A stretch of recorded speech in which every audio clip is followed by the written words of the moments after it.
जय मसीह की।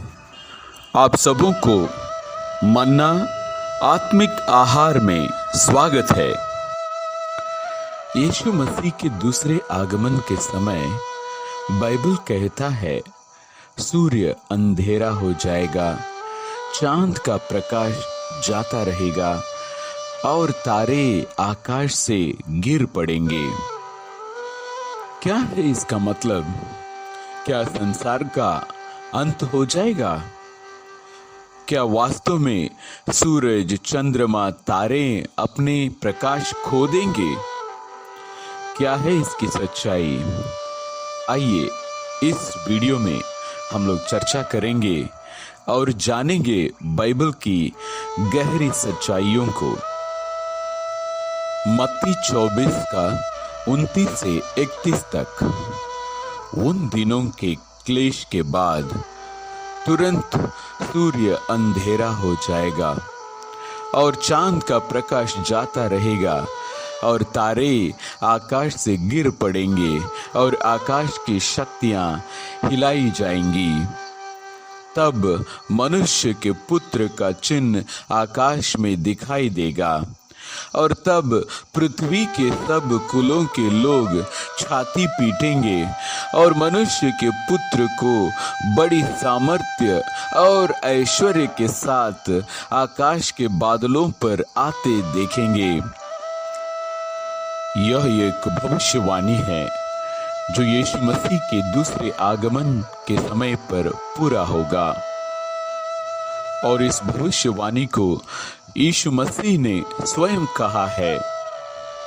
इसका मतलब क्या सूरज, चंद्रमा और सितारे अंधेरे हो जाएंगे?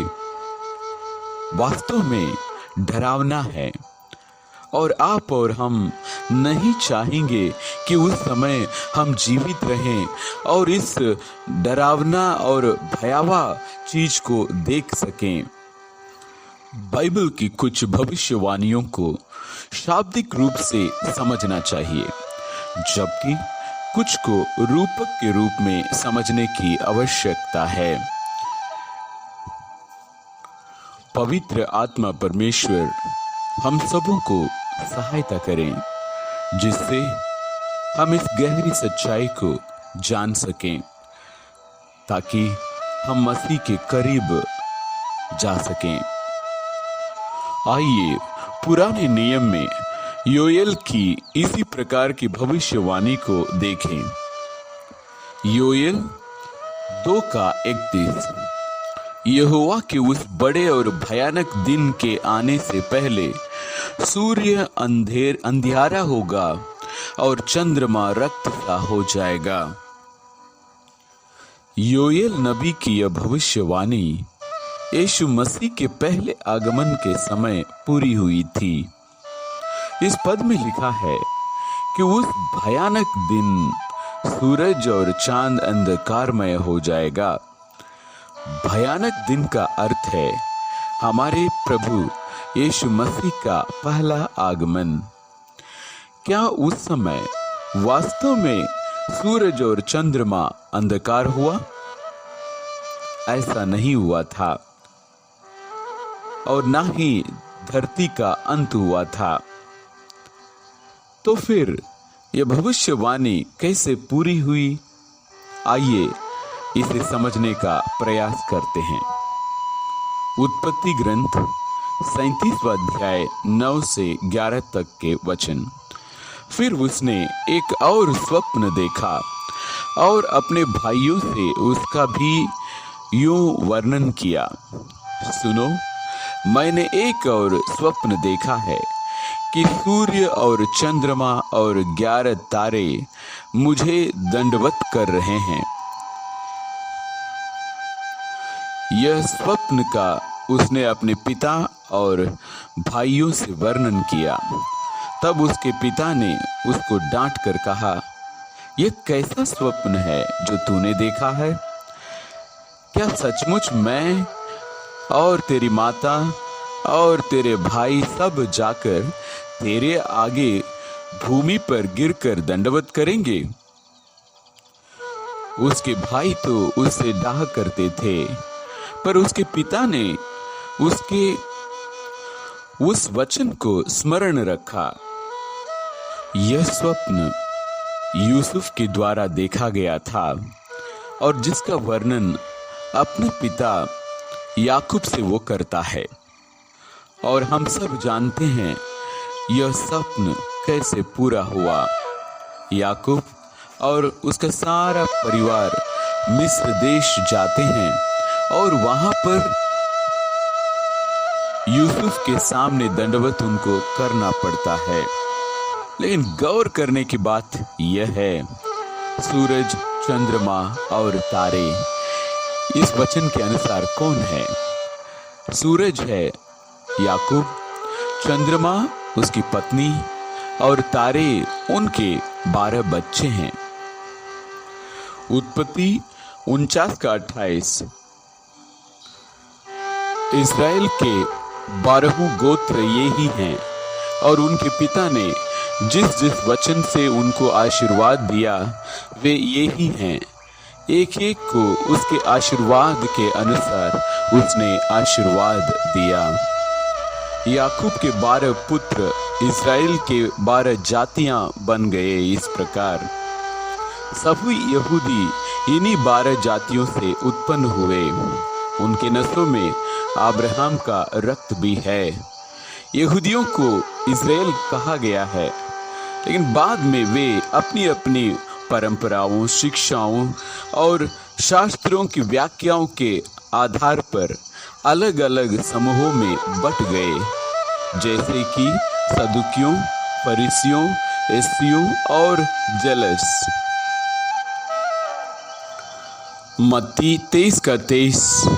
हे कपटी शास्त्रियों और फरीसियों, तुम पर हाय, तुम चुना फिरी हुई कब्रों के समान हो, जो ऊपर से तो सुंदर दिखाई देती है परंतु भीतर मुर्दों की हड्डियों और सब प्रकार की मलिनता से भरी हैं।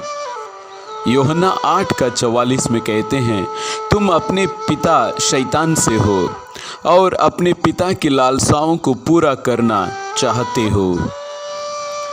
इस प्रकार हम जानते हैं कि यहूदी शैतान की शिक्षाओं के कारण भ्रष्ट हो गए हैं। वे बाहर से धार्मिक दिखाई देते थे, लेकिन अंदर से वे झूठ और पाखंड से भरे हुए थे। यीशु ने उनकी सही रूप को पहचाना क्योंकि परमेश्वर यीशु मसीह के साथ थे। यूहन्ना 14:24 में यीशु मसीह खुद कहते हैं, जो वचन तुम सुनते हो वो मेरा नहीं वरन पिता का है जिसने मुझे भेजा है। यूहन्ना बपतिस्मा देने वाला यीशु मसीह के मार्ग तैयार करने आया था। उस पर परमेश्वर की आत्मा रहती थी, इसलिए उसने यीशु मसीह को सही पहचाना और उसने कहा, यह है परमेश्वर का मेमना जो संसार के पाप हर लेते हैं। इस प्रकार यूहन्ना बपतिस्मा देने वाले ने यीशु मसीह को संसार के सामने पेश किया। लेकिन मत्ती 11:12 बताता है, यूहन्ना बपतिस्मा देने वाले के दिनों से अब तक स्वर्ग के राज्य में बलपूर्वक प्रवेश होता रहा और बलवान उसे छीन लेते हैं। इस प्रकार फरीसियों, सदुकियों ने जबरदस्ती मूसा की गद्दी पर कब्जा कर लिया। उन्होंने लोगों को झूठी शिक्षाएं देना शुरू कर दिया। उन्होंने जबरदस्ती परमेश्वर के लोगों पर कब्जा किया जो पहले परमेश्वर के राज्य में थे। वे झूठी शिक्षाओं को स्वीकार करने के कारण शैतान के राज्य में चले गए।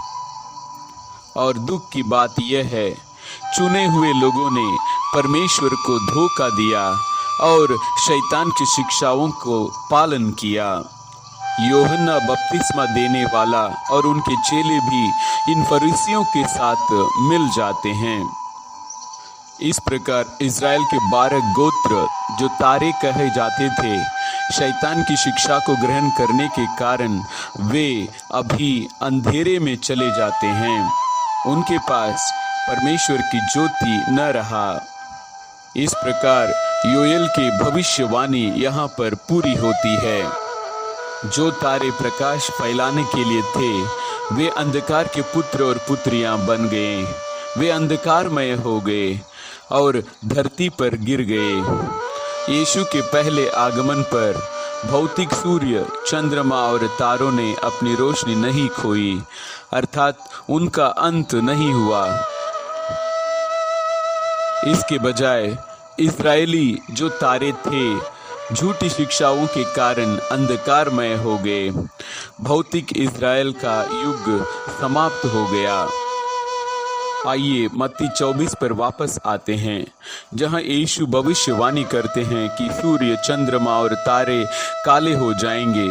कौन है ये सूर्य, चंद्रमा और तारे जो धरती पर गिरेंगे? यूहन्ना 1:12 कहता है, परंतु जितनों ने उसे ग्रहण किया उसने उन्हें परमेश्वर के संतान होने का अधिकार दिया, अर्थात उन्हें जो उसके नाम पर विश्वास रखते हैं। वे ना तो लहू से, ना शरीर की इच्छा से, ना मनुष्य की इच्छा से, परंतु परमेश्वर से उत्पन्न हुए हैं। जो कोई यीशु मसीह पर विश्वास करता है वो परमेश्वर का संतान बन जाता है। यीशु खून के आधार पर नहीं बल्कि अपनी प्रति विश्वास के आधार पर एक नए इज़राइल की शुरुआत करते हैं। आज के ईसाई जगत को ही हम नया आध्यात्मिक इज़राइल कह सकते हैं, क्योंकि हम में परमेश्वर के बीज हैं। हम परमेश्वर के बीज से जन्मे हैं। यह नया आध्यात्मिक इज़राइल पिछले 2000 वर्षों से चला आ रहा है। और तारे कौन हैं? हम मसीही लोग हैं जिन्होंने यीशु मसीह को अपना व्यक्तिगत उद्धारकर्ता स्वीकार किया है। प्रकाशित वाक्य 6 अध्याय 12 से 14 तक के वचन को आइए ध्यान से सुने। जब उसने 6वीं मुहर खोली तो मैंने देखा कि एक बड़ा भूकंप आया और सूर्य कंबल के समान काला और पूरा चंद्रमा लहू के समान हो गया और आकाश के तारे पृथ्वी पर ऐसे गिर पड़े जैसे बड़ी आंधी से हिलकर अंजीर के पेड़ में से कच्चे फल झड़ते हैं। आकाश ऐसा सरक गया जैसा पत्र लपेटने से सरक जाता है और हर एक पहाड़ और टापू अपने अपने स्थान से ढल गया। इस भविष्यवाणी के अनुसार यीशु मसीह के दूसरे आगमन के समय सूर्य और चंद्रमा अंधकारमय हो जाएंगे और आकाश से गिर जाएंगे। इसका क्या अर्थ है? जब यीशु लौटेंगे तब मसीहत की दुनिया का अंत हो जाएगा। यह हमारे लिए वास्तव में चौंकाने वाला है, क्योंकि हम मसीहत की दुनिया में जी रहे हैं। जब सूर्य, चंद्रमा और तारे गिरेंगे तब मनुष्य के पुत्र का चिन्ह आकाश में प्रकट होगा। अपने स्वर्गदूतों के साथ वो चारों दिशाओं से चुने हुए लोगों को इकट्ठा करेंगे। क्यों? एक नया आत्मिक इज़राइल बनाने के लिए। इसी को युग का अंत कहा गया है, ना कि संसार का अंत।